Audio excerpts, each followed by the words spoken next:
What's up, YouTube? It's Dale again. Just wanted to come to you with a brief update on some of the demolition on the Slacker bus. Once again, we'll do a walk around the outside and I'll show you what's going on, then we'll head inside. As you can see, I don't know, some of you may know, I had a friend here last week who helped me remove the majority of the wrap on the side of the bus here. This is pretty much the experimental side. Got it all. There's a few spots that we didn't get, and then up top I still got to do that.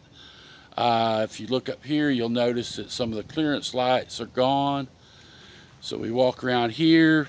There again, I got the windows out. Took the condenser units out of the bottom of the bus. I still need to get up under there and remove some of the excess hose and wire and stuff that's in there. Come around the back and you'll see for sure that I got all the old lights out of it. Took the lights off the top, the clearance lights. These lights up top, I thought originally that I was going to just leave the old lights up there, but after taking them off and seeing how small a hole that is, I will be filling those holes and deleting those lights as well as the ones in the front. There again, like I said, I got all the old lights out. I've got LEDs on order to go in here.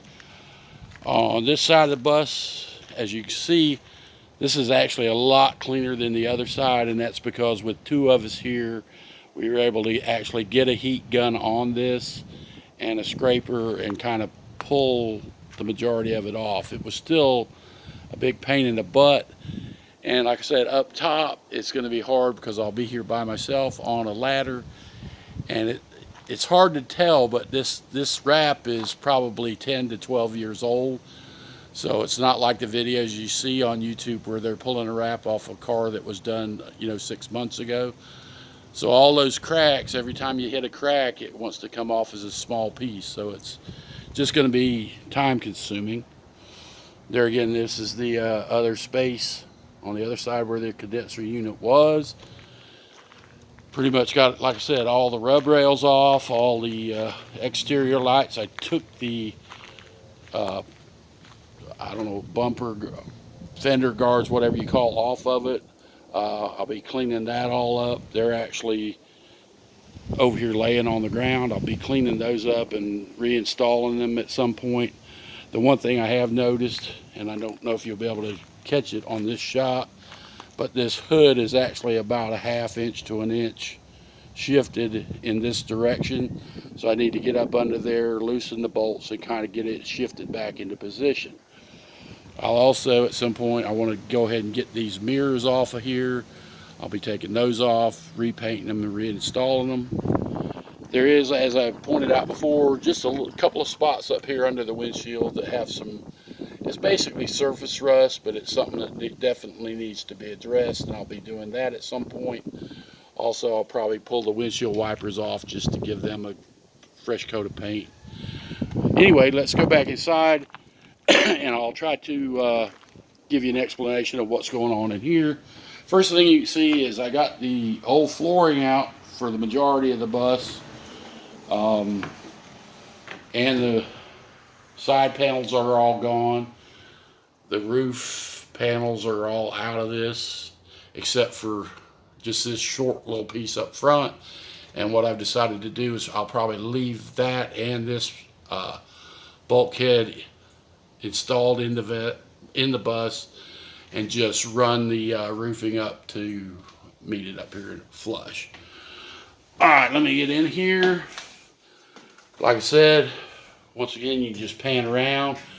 What I plan on doing at this point is that, I don't know if you can see these seats. These are old bus seats that I took the covers and stuff off of.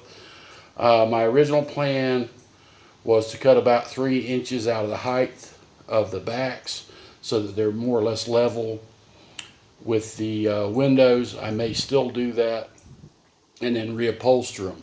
What I'm going to try to experiment, because I got plenty of seats to work on, I may actually cut some of these extra metal, like up in here and this part right in here, out of this, and then actually make more of a park bench type of a seat, and see how that works, where it's just, you know, like 4-inch slats all the way up and curved up. But we'll see. The main reason, originally this was going to be on the other side of the bus over here, because excuse me, this area actually, there's about 6 more inches of build out space over here that I could have actually kicked the dinette a little bit further forward and would have given me a little bit more room.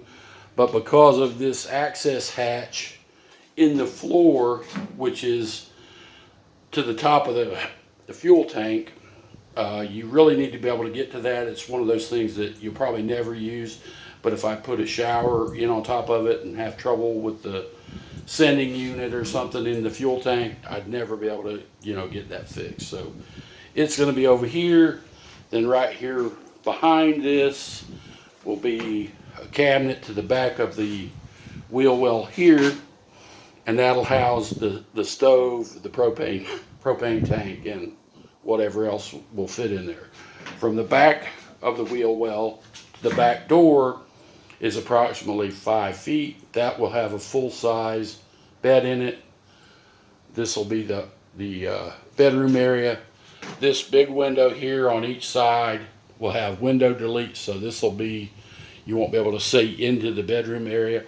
Also, what I plan to do, hopefully, is get the full-size bed in the bottom and then build some kind of a platform and do like a bunk bed type thing on top of it with like maybe a twin mattress, you know, so that if there again, if the grandkids or somebody's with me, there's room for, you know, that'll give me like 3 people. On this side there again, you could, where the wheel well starts, right in here will be the sink area. You know, there'll be a cabinet with a sink. Right next to it will be 24 to 25 inches for a refrigerator.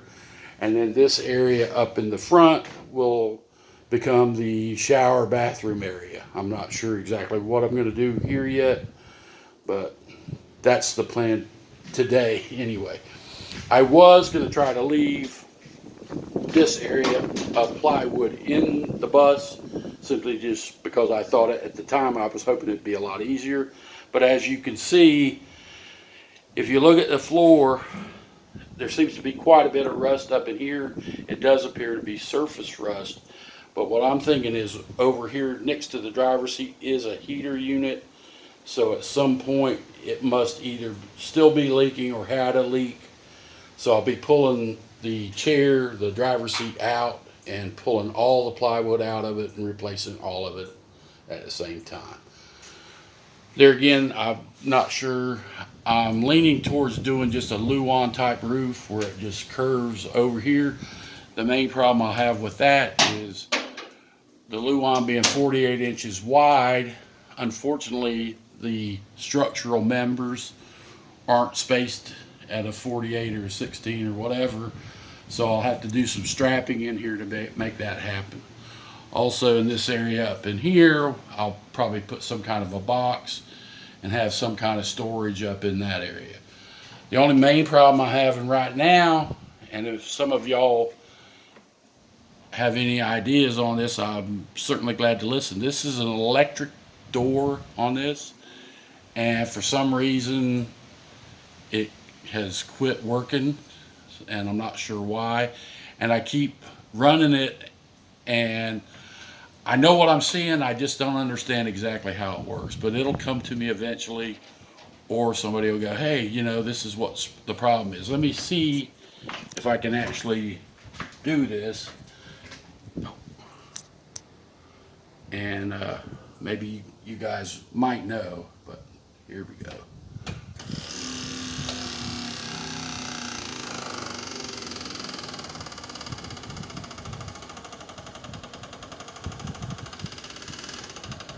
That should be the open position, and then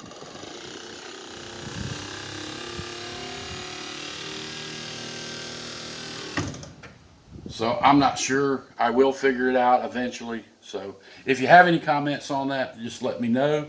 I'd appreciate it. Other than that, let's walk outside real quick and kind of give you an update on some of this stuff.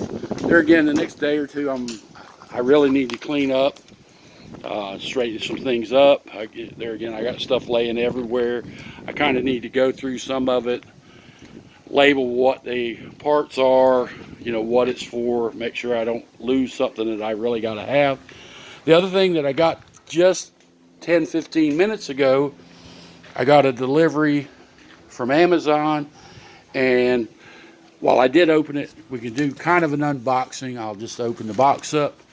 These are, I bought two 36-inch toolboxes that will actually be mounted under the bus back in those areas where the condensers were. And so I was actually pleasantly surprised, because while I probably won't get to it right away, I wasn't really expecting these for probably another month. So they're here. My friend Seven Gray just stopped by.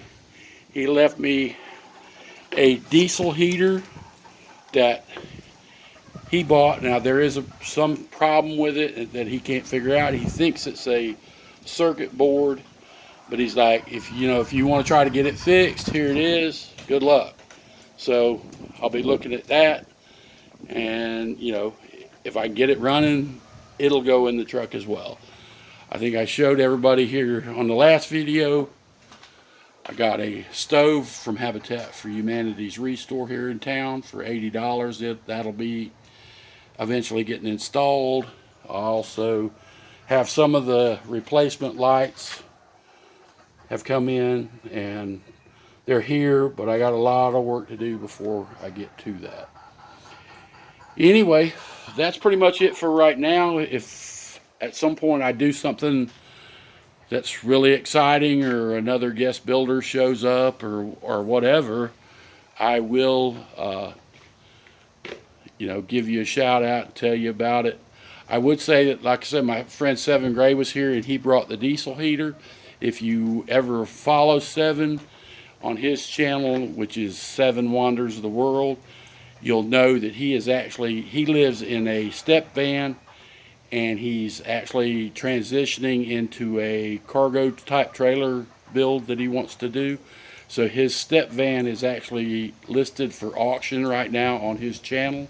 If you think you might be interested in something like that, go over, check his channel out, and if you so inclined, put a bid in. Once again, that's Seven Wonders the World, but it's with an A, WANDERS the World, not Wonders, because if you type in Seven Wonders of the World, then you're going to get, the pyramids and all kinds of stuff. Anyway, until next time, stay safe, have fun, and keep the projects rolling. Talk to you later. Bye.